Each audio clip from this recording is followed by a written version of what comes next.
It is semi-state week here on Inside the Zone. Justin Kinney of Optimum Performance Sports joining us. And Justin, four teams left. Still alive, one step away from a trip to Lucas Oil Stadium. Of these four teams, we have three Blue Bloods, and we were talking about beforehand, and Leo. So let's start with the Leo Lions. They're going to be taking on Northwood this coming Friday night at Leo, coming off their first ever regional title. What did you like about this Leo team against Mississinawa, and how can they carry that over to a week that is, again, we keep ramping it up every single week for Leo from here on out, that this is the biggest week maybe in program history? Well, it was huge because Leo was able to go into that game in an undefeated Mississinawa team and felt like Leo just hit the ground running and set the tone from the beginning.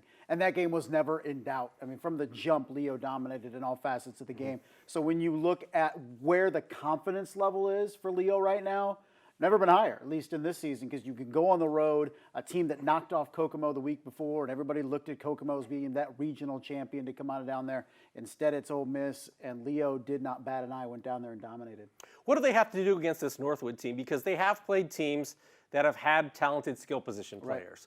But Nitro Tuggle is going to be, the focus. He's a wide receiver going to the University of Georgia. Yeah, he's decent. That's not bad. That's not bad. That's not bad at all. And he didn't, last week he had two long touchdown catches, one about 33 yards, another over 60 yards. So even though you bottle him up, he can still be a big play guy if you let him go on a certain play throughout the course of an evening. Yeah, and you got a defensive back going to Michigan and Edmonds. And this is the thing with Leo is the team that matched up the best with them with skill position players was New Haven, and that's a game that they lost, albeit in overtime.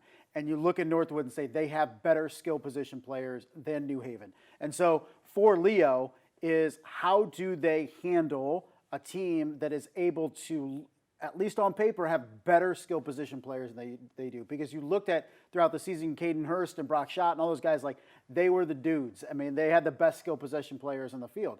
I don't know if that's going to be the case against Northwood.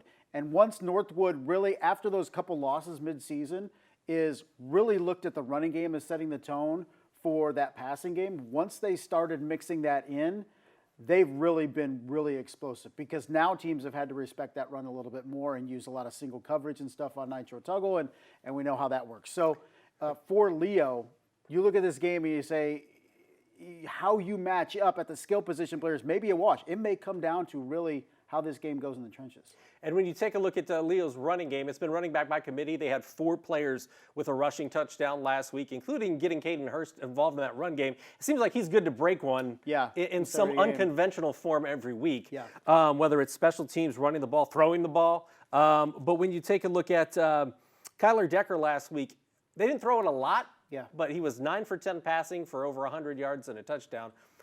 Is that something, if they take away Leo's run game, that they can that they've improved on throughout the course of this season to make the passing game even more so of a weapon for Leo? And will that be important on Friday? Well, I think it's a question was going into the season was could Leo throw the ball when it needed to, and I think Kyler Decker has answered those questions. And he's been a guy now that can make big plays. It helps when you're throwing to guys like Brock Schott and Caden Hurst, but he's made the throws and even more so protected the football.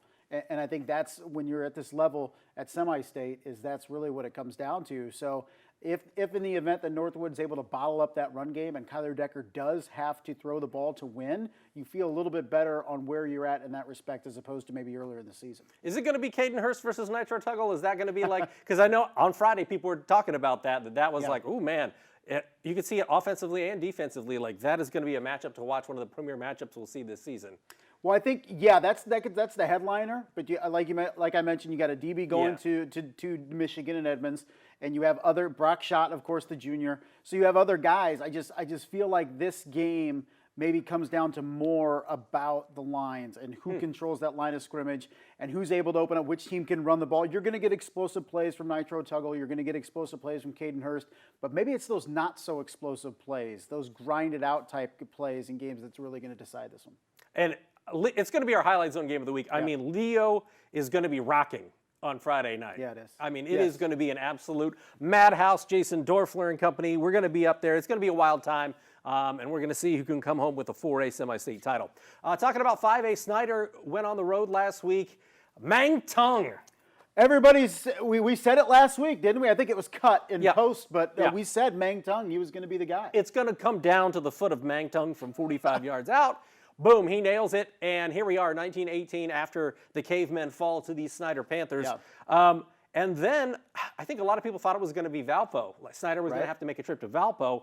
Merrillville knocks off Valpo, I believe it was 24-20, last week. So these two teams are going to play at Spooler Stadium when you take a look at Merrillville and Snider. How do you see this one matching up? Because I think this is probably a better matchup for Snider than it would have been had Valpo won.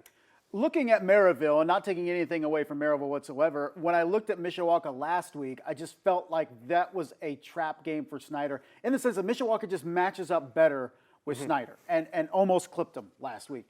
And so this time around, you look at Merrillville and you say, yeah, it's a good team. They did really good against Valpo, but I'm like, again, can you match up? Can you slow down that running game?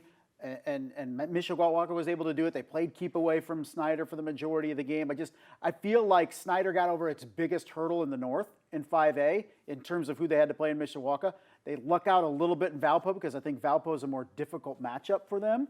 So by no means are we saying Snider is going to roll or guaranteed win, but I just think matchup-wise, this one plays a lot better than having to take on Valpo. I'll play devil's advocate because you look at the defensive numbers throughout the course of the season. Merrillville has the second best defense in 5A in the state, giving up just a smidge over 13 points a game. I mean, Snider's right there, too. They're giving up almost 14 points a game, so it's a play here or there. But when you take a look at this team defensively, we've talked about the game plan against Snider year in and year out for the most part is make them throw the football. Right.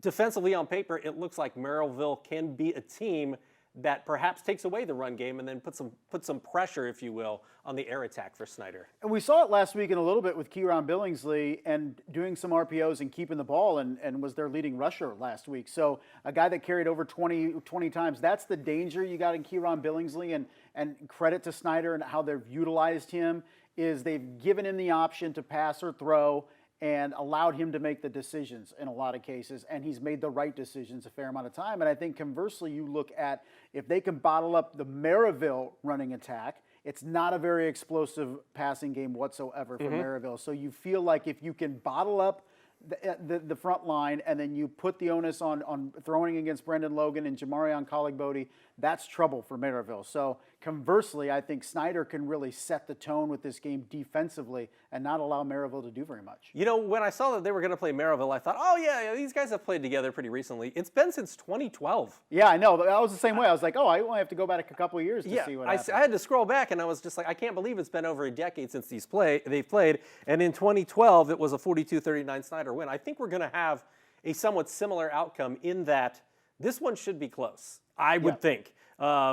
Both of these defenses on paper are good, but both of these offenses are perhaps playing at their highest level of the season. It's all about mindset at this time of the year, too, because you look at Merrillville and you feel, okay, now you have to refocus. You knock off a team that a lot of people didn't expect you to, and then the emotions of Snider and getting that win late over Mishawaka. It's now how's the mindset? Are you content to be in semi-state? And you go back with Leo. Are you content to be in semi-state?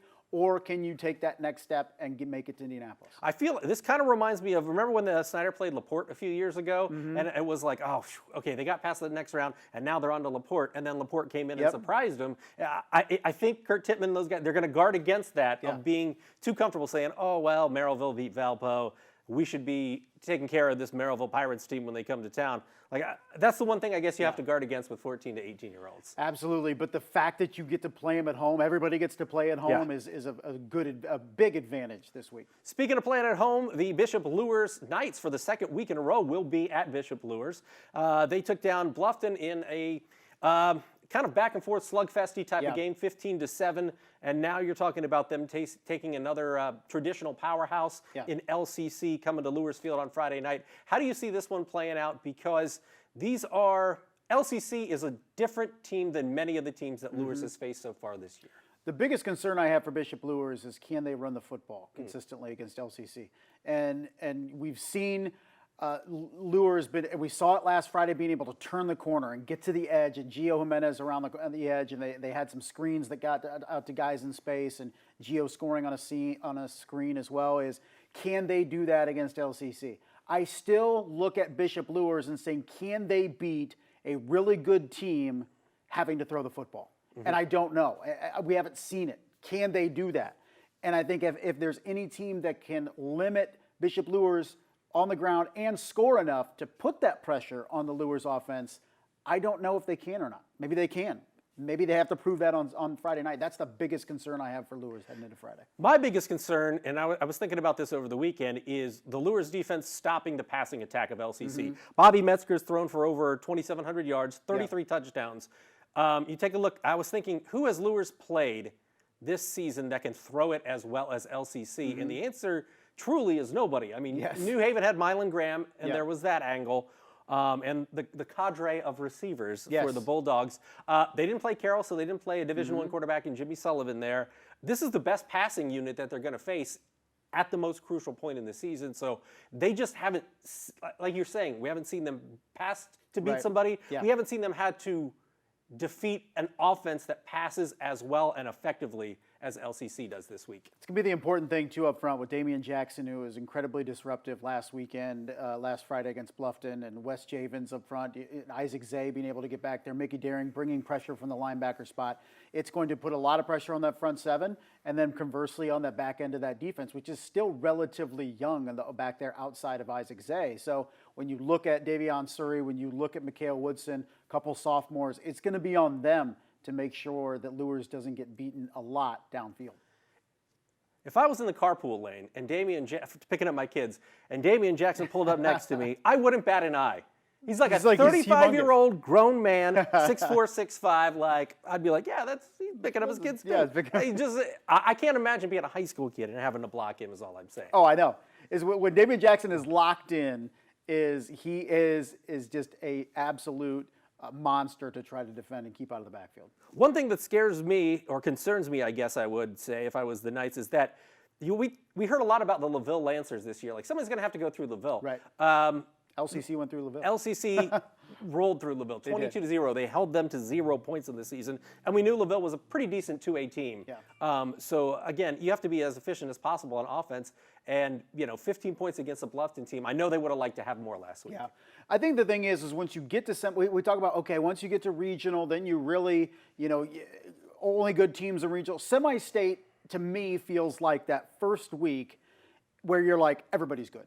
Because you could be in a mediocre regional or sectional and get out, and then you're playing in a regional and you're just like, what? But semi-state's like no joke. Like you can use smoke and mirrors to get to this level. But you look at it, if you're going to win at semi-state, you have to be able to throw when you need to throw, run the football, play good defense, play good run defense, take away the pass. Like you have to be a complete football team to win at the semi-state level. And that's why I look at teams like Luers and I'm like, oh man, if they take an LCC team on that gets ahead and Luers has to play from a couple scores behind, or they can't run the football, do they have enough to go vertical and win a football game against a really good team? You mentioned complete teams. I would categorize that in 1A as Adams Central. They did nothing to dispel that last week, going on the road, dominating Carroll Flora in this round again. They will take on North Judson yet again at semi-state, and the past 2 years have been 35-0 AC against North Judson at this round, 42-7 AC against North Judson at this round. Is there any reason to think this won't be along those lines? If Adams Central comes in zeroed in and locked in, which you expect them to do, because I think that's something we gloss over with Michael Mosier, is making sure this team is locked in each and every week, Adams Central rolls. The only way this game is close is if Adams Central allows it to be. And we feel kind of like we said it last week about not giving AC due. They're a victim of their own success. We kind of look at this matchup and you're taking on a team with multiple losses that you've owned the last couple of years. There's nothing to expect anything different this year unless Adams Central comes out and just lays a complete egg. I was thinking about this when we made Leo our game of the week. Like, Adams Central's going to make the state championship game, and they're not in the game of the week. I know. Like, we just really haven't gone down there because there haven't been that many times where we thought, hey, this is going to be an interesting game on Friday night. Right. Like, this is just going to be AC, And even in the playoffs, you're kind of like, well, they'll run up against somebody that looks like, but we've looked at it and like, no, they're just going to beat everybody until they get to Lutheran. Well, when we were doing the schedule last week, you got a 7:30 kick at Carroll. It's about an hour and 45, 2 hours away. And they were like, our photographer, will I get back in time? I was like, you're only going to need to be there for the first half, bro. Right. It was 17-0 at the half. Keegan Bloom rushes for 200 yards in the game. Like, again, we're not trying to not give them their due, right. But it's like we're waiting for something to be interesting and not taking anything away from North Judson. But history says that this game, especially the fact that it's in Monroe, will not be super interesting. The second half shall not matter as much as perhaps many semi-states. We could start the second half with a running clock at this point. It is possible. Because one of the numbers that really jumped out to me, this is net rushing yards, so you take account sacks and everything into it, but AC had 298 rushing yards last week. They limited Carroll, who had a pretty good offense coming in, to 26 net yards rushing on 28 carries. It's over a yard a carry, barely. Under 28 for 26. Yep. Not good. No, that's not good if you're North Judson and you're trying to divvy it up. And it's difficult when you look at teams matching up to Adams Central in the North. They're just on another level. And I've said it before. I said it a little bit ago about Michael Mosier, and you just have to appreciate what he's done in terms of every single week this team's ready to play. And whether it's Southern Wells or Bluffton or anybody or undefeated Carroll Flora, they're ready to play football. And that's not easy. Mm-hmm. And it can be very difficult, too, to critique and learn and beat a team by 60 and then come back and say, okay, this is what we need to work on. And kids are like, what are you talking about? We're just rolling. But they've been able to do a phenomenal job. And if they come out and perform the way they've been performing so far, they should roll on Friday. And then it's round 3 with Lutheran. I think, when you think of AC, you think of, man, they're just going to run the football. But, last week Trevor Curry has 4 catches for over 100 yards. He's had a handful of 100-yard games. And with Jack Hamilton, he's done a really nice job at the quarterback position. It just feels like they've added that passing game for later in the season. Mm-hmm. Yes. For when they play Indy Lutheran, if they get behind or to get ahead or if they take away the run. Like Michael Mosier, there's an evolution of this offense, and we've seen them take the next step for passing. Will it be enough down in Indianapolis if they get there? Yeah. I think that's what they're hoping. Yeah, the previous 2 years we've seen them have to flip that switch in the passing game, and that's the first time they've really had to lean on it, right? And so talking to Michael Mosier over the course of the season, and while he's not looking ahead, he also knows they need to be a little bit more versatile offensively to have a shot to beat Lutheran. So we're seeing, like you said, that progression, that evolution of the AC offense, and we know why. It's because they're going to have to go vertical at times in the state championship game. What are you most looking forward to? I don't think at the beginning of the season, if you just said we'll have 4 teams at semi-state, a lot of people would have said that would be true. But it has played out that way. What are you most looking forward to Friday? We'll see who can punch their ticket. I think we could be as few as 1. We could have as many as 4. I think you look at it and you go, AC, you're penciling in there to get to state, but you can make a case for Luers. You can make a case against Luers. Same thing with Leo and Snider. So we haven't had 3 teams in the state championship games over the weekend since 2002 in the area. So looking forward to see if we can get multiple teams down there, but you can make a case either way for 3 of the 4. All right, and we'll find out on Friday night on the Highlight Zone, and we'll discuss it all next week. Thanksgiving week is almost here. Yeah, right here on Inside the Zone with Justin. For now, he's Justin, I'm Glenn, and we'll see you Monday.